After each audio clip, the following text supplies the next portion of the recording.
This morning when I signed on to Twitter, I noticed that images in my timeline were all low resolution. And I was confused by it. I couldn't read it. And then I clicked it and it cleared up instantly. And I went, whoa. At first, I thought someone had uploaded low res images. And for some reason, a couple people did. And I was like, I can't read that. And then when I clicked it, I realized it just wasn't loading beyond a low res preview, which is a cost-cutting measure. Anybody who knows anything about websites, you know. You want to limit the amount of data that you're expending, so previews default at a lower res. For us over at timcast.com, become a member today to support our work. We initially, when it first started, this wasn't my call, but the developers we're working with defaulted to a low-res view of all images. And I thought it looked bad. And I just thought it was an artifact of the process we were using, because all of our thumbnails are like, what are they, like 1080 by 720 or whatever the number is, 720p, and then, or whatever. And so then I talked and they were like, oh no, actually we down-resed it on purpose. It saves money. And I was like, it doesn't save that much money. It's like, our website isn't that big. Twitter, however, is. Which brings me to the big news. First, Twitter is ending Twitter Blue. That's right. They've stopped it. They've put official tags now on all of the big companies. Once again, they're double verified. Yo, this is chaos. The federal government is threatening Twitter, and Elon Musk says, quote, there is a good chance Twitter will not survive the upcoming economic downturn. Okay. This is bad news. It's bad news because as bad as Twitter is, it's still got there's still an independent libertarian and conservative footprint there. Despite the fact that they've censored many of these individuals, it's still there. TikTok, barely. I mean, it's there, but Timcast IRL got banned from TikTok, and for no reason. It's arbitrary. Now there's talk of banning TikTok, which would be good considering China's basically stealing your data. At least that's what's being reported. If Twitter goes, there's still Instagram. Okay. It's a lot harder to share ideas on Instagram. However, I say it's bad only in that context. That's why it's bad. They're still ultimately kind of a good in that I think without Twitter, there's no cancel culture. Seriously. There would be no left-wing individuals who can organize anywhere. They maybe will go to Mastodon to try and organize their protests where they call up big companies and try and get them to drop sponsorship or something like that. But Twitter is the organizing mechanism.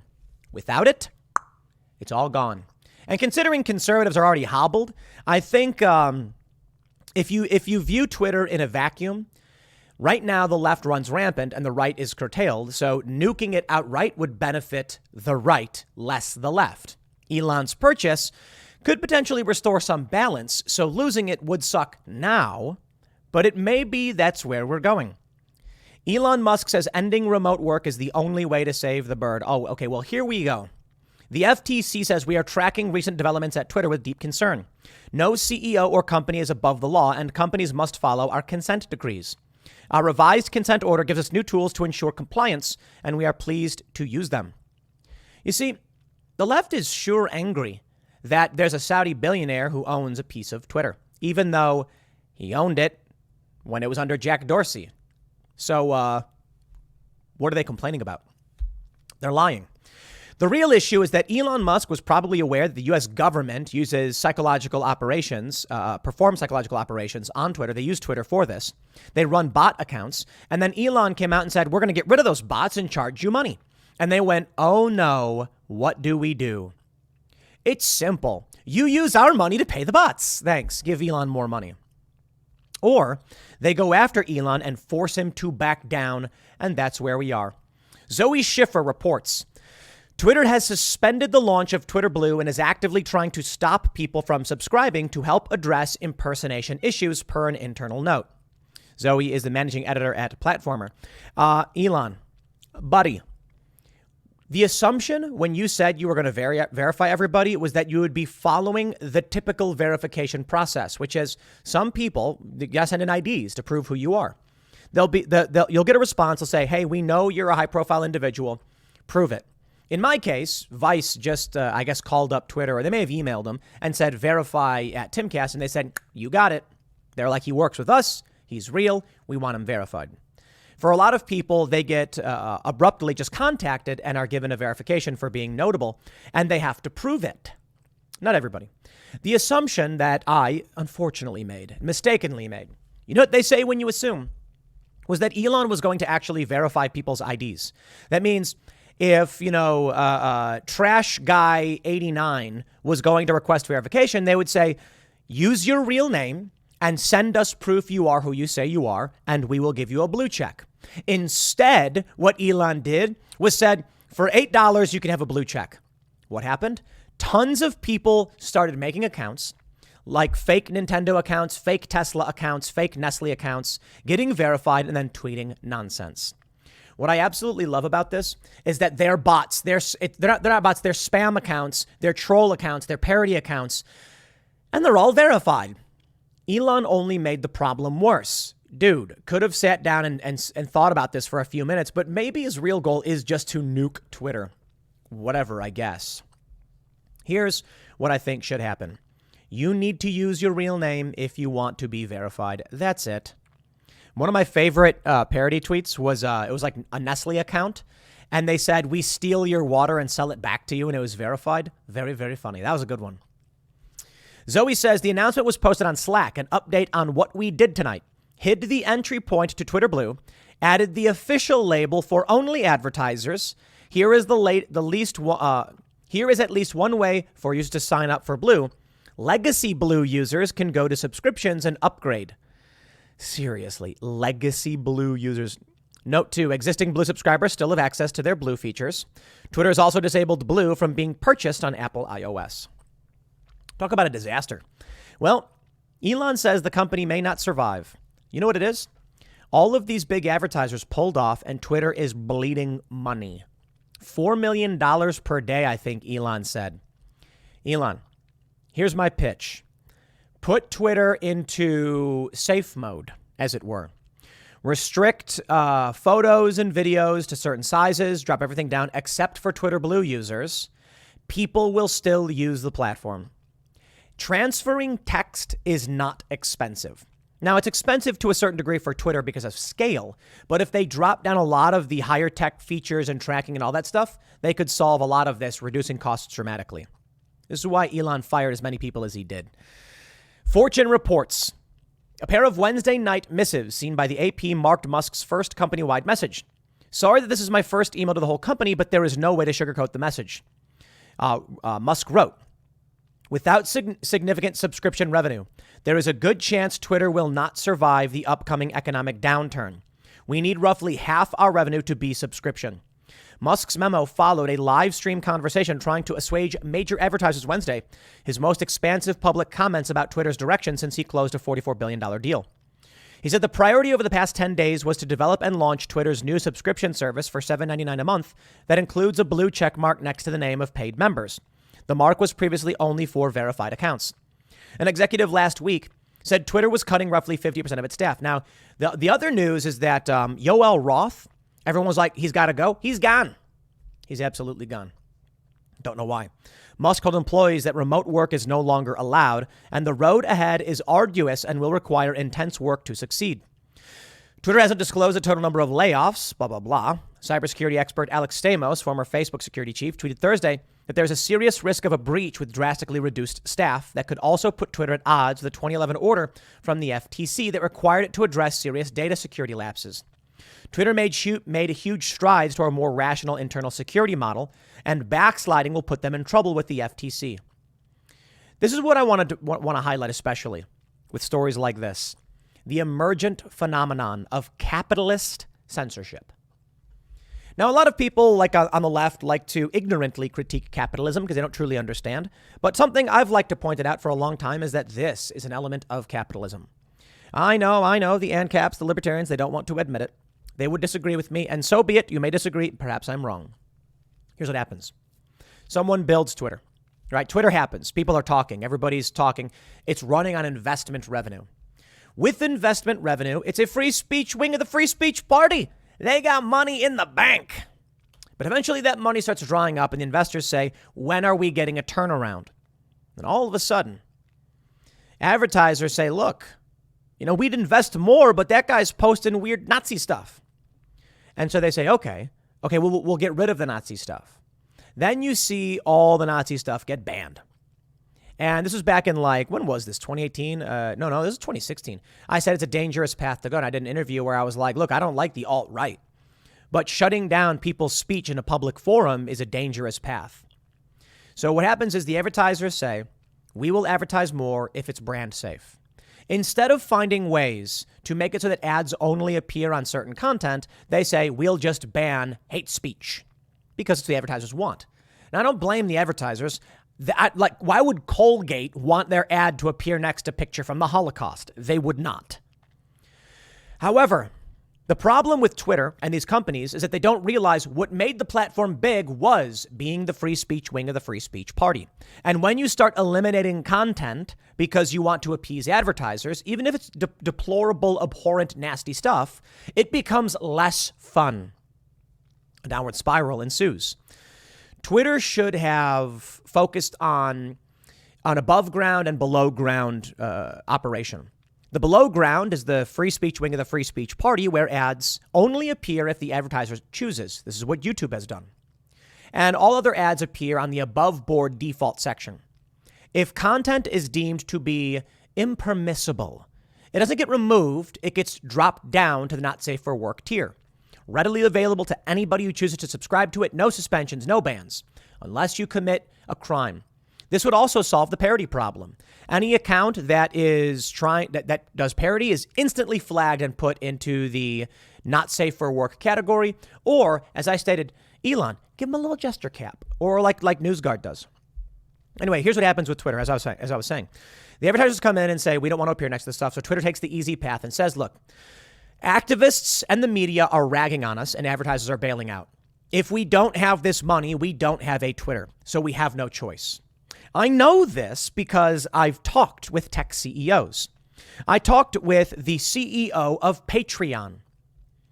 The general idea conveyed to me by these individuals is, if I don't remove one guy, no one gets to talk. I get it.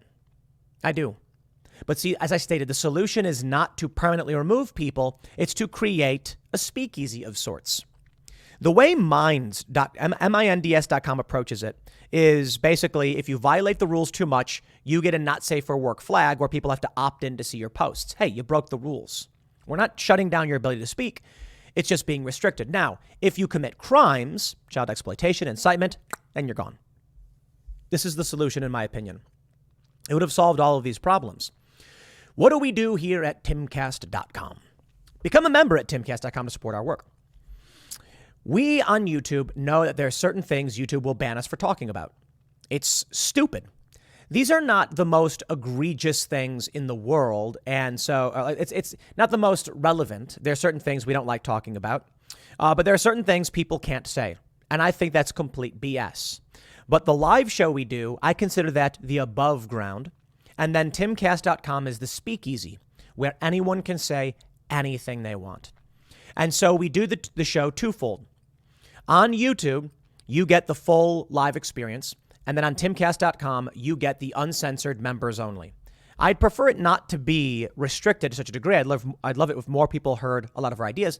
But truth be told, we're not avoiding all that much. Like, the rules are basically like, YouTube has rules on election denial and vaccine denial. And I'm like, okay, well, like, if they're in the news and there's something to bring up and we want to be safe, it'll be in the uncensored show. But usually it's just like swearing and insulting people. I don't like that as a reality, but you have to recognize strategy. We had Milo Yiannopoulos on the show. Watch the members-only show we did with Milo Yiannopoulos to get an understanding of this debate. Milo basically said, you're neutered. You can't say anything. And then he says, I think he brought this up in the members-only show. He says, I understand you're willing to say slightly less to reach more people. Simple way. I respect Milo's strategy of being in your face and intense, and he had a profound impact. And the way I explain to people is, look, Milo's been banned. They've removed him from the internet. Alex Jones, Steve Bannon, they've got rid of these individuals. We on YouTube follow YouTube's rules to the degree we can creating a platform as best as we can that welcomes them on to express themselves. How else can you do such a thing? They're still able to speak on their respective alternative platforms. Some have, I think Bannon's audience actually grew. And we can bring them back onto YouTube so long as we continue to operate successfully. And that means I'm not going to nuke our show on YouTube or this show for the sake of talking about one thing when there's 1,000 things to address and important things to address that can have a serious impact. I won't cede ground in the central battlefield. So long as we're able to operate, we can bring people back on for short periods so they're not completely removed. And then they can promote, like Alex Jones did, banned.video. So if you want to listen to what he has to say, he was able to reach through this bridge, this platform. It is an imperfect solution, but it is a strategic one. You can't enter a battlefield thinking a bayonet charge will get you a victory. Sometimes you need to hide in the woods, like during the Battle of... I won't go into any specifics on the Civil War. But, one of the big mistakes made by the... I think it was Gettysburg, actually, so I guess we are. The South tried to do a bayonet charge, but the Union's forces had breech-loading rifles. They were able to load so quickly that it overwhelmed the Confederates. Now, if you want to charge in full speed, knowing that they've got breech-loading rifles with cartridges, figuratively, I'm using a metaphor from the Civil War. Calm down, YouTube. Then you'll find yourself unsuccessful. What you want to do is figure out where the battle is taking place, and we're in the battle of ideas. That's what's going on. Can culture and ideas win? What are we doing? We made a music video. Yesterday was the last day for Billboard tracking. If you buy the song now, it still helps into the next week, but that's like... To do a big PR push constantly every single show I do is tough. So we did our big push for the first week. Hopefully we crack into the charts, and then we're going to slowly start building things out. We made the song because we want to impact culture. We want to win the culture war where the culture war is being fought. That's my point about Twitter. Twitter is an important culture war battlefield. You don't want to lose that. It's not the end of the world if you get banned. Obviously, Milo still exists. He's doing very well.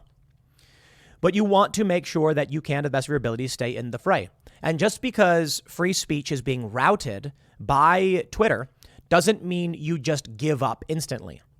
You stay on the battlefield in the best way you can until you have no choice. For the time being, we absolutely have a choice. We can fight the culture war by producing culture, by voting. Maybe a time will come where we recognize the culture war is lost or whatever. For the time being, it's not the case. I don't know how we save Twitter. The left is refusing to sign up for it. The right is, but now because of all the impersonation, basically activist attacks on the platform, it's not working. It's crazy to me because I think the solution is actually really simple. And I got to be honest, I'm actually quite offended. I'm offended because the Babylon Bee and many other conservative personalities could have solved this problem for Elon Musk in 10 minutes if he invited them in. He can do whatever he wants. There are many people who have been on Twitter who have seen the problems and could have told him, hey, that won't work. What's he doing? Rolling out verification for anybody who clicks a button? That's insane. It destroyed the verification tab, and now I guess he reverted it. It was a nightmare. And then a bunch of advertisers got mad because now people were impersonating them. Anyone could have seen that coming, but Elon doesn't understand. And so be it. That's fine. If in the end Twitter just blows up, I really don't care. I think Twitter's bad for a lot of reasons. But I think the best outcome would be Elon fixing and saving Twitter. That'd be great. It can be done. He just needs to cut the bloat. Look, Parler exists, Gab exists. Gab ain't running off $4 million per day. And if they are, I had no idea Torbo was so rich. No, the reality is there's ways of operating this, decentralized ways of doing it, cutting costs, and that's what you need to do. Now, maybe Elon's just being a bit melodramatic. We may not survive. I don't know. We'll see. But they're certainly coming after him. On the other side of things, Rubio and Gallagher, Republicans, want TikTok banned, and they're right to do so. TikTok is manipulating young people, destroying this country. And the Democrats don't care because the Democrats are a product of that destruction. And don't get me wrong, the establishment is also garbage too, Republicans. But so long as TikTok is removing ideas of merit and hard work and promoting ideas of laziness and free stuff, that's a recipe for the collapse of the United States. How do you solve it? I don't know. We may be off the precipice already because the Democratic Party doesn't care. They're just burning things down. The established Republicans don't care either. And then you have the last bastion of hope with Make America Great Again, which involves saying, hey, stop filling our kids' heads with garbage ideas. Well, I don't know, man. I don't know if it can be saved. So the solution I tell people is get out of cities, build a parallel economy, learn how to homestead and be self-sufficient. Because when the collapse happens, the more people who know to survive without assistance, the faster we rebuild something better. And merit will win out in the end. That's the only real solution. We'll see, though. Who knows what things will be, how it'll go. I'll leave it there. Next segment's coming up at 4 p.m. over at youtube.com/Timcast. Thanks for hanging out, and I'll see you all then.